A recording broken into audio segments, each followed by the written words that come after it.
વિદ્યાર્થી મિત્રો, દાખલા નંબર 5 ની રકમ આપેલી છે કે નીચે આપેલી આકૃતિમાં બે ત્રિકોણો એકરૂપ દર્શાવેલા છે.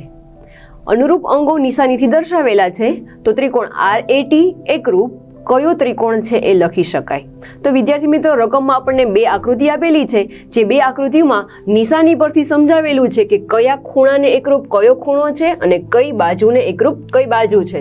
તો ચલો સૌપ્રથમ જોઈએ. તો જોઈ શકાય છે કે RAT ત્રિકોણ અને WON ત્રિકોણ, જેમાં R ખૂણાને એકરૂપ W ખૂણો છે. જો વિદ્યાર્થી મિત્રો, જે નિશાની સરખી છે એ બંને એકરૂપ ખૂણાઓ દર્શાવેલા છે. એવી જ રીતે એક ખૂણાને એકરૂપ ખૂણો O છે, T ખૂણાને એકરૂપ ખૂણો N છે. જો બાજુની વાત કરીએ તો RA ને એકરૂપ બાજુ WO, AT ને એકરૂપ બાજુ NO અથવા કે ON છે. તો આવી રીતે આકૃતિ પરથી આપણને અમુક નિશાનીઓ આપેલી છે.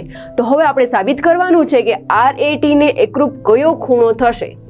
તો રકમમાં જે માહિતી આપેલી છે એ સૌપ્રથમ લખીએ કે આકૃતિમાં સૌપ્રથમ RA બાજુ એને એકરૂપ કઈ બાજુ છે તો કે WO. તો અહીંયા લખીએ કે RA બરાબર WO છે, જે આપેલું છે. ખૂણાની વાત કરીએ તો RAT, તો અહીંયા લખીએ ખૂણો RAT એકરૂપ એકરૂપ બાજુ છે.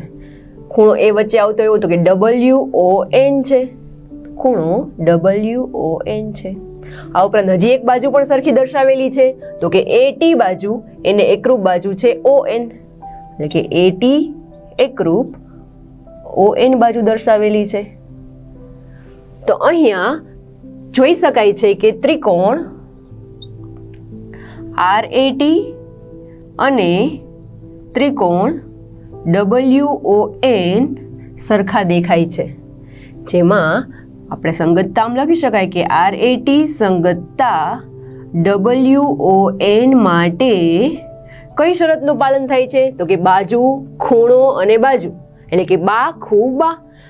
આ સંગતતા માટે બાખુબા શરતનું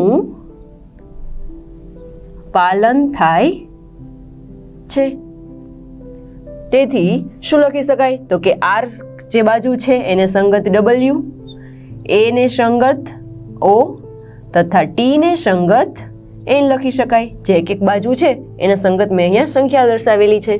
તેથી ત્રિકોણ RAT એકરૂપ ત્રિકોણ WON થાય. તો આપણે ખાલી જગ્યામાં આન્સર આવશે ત્રિકોણ WON.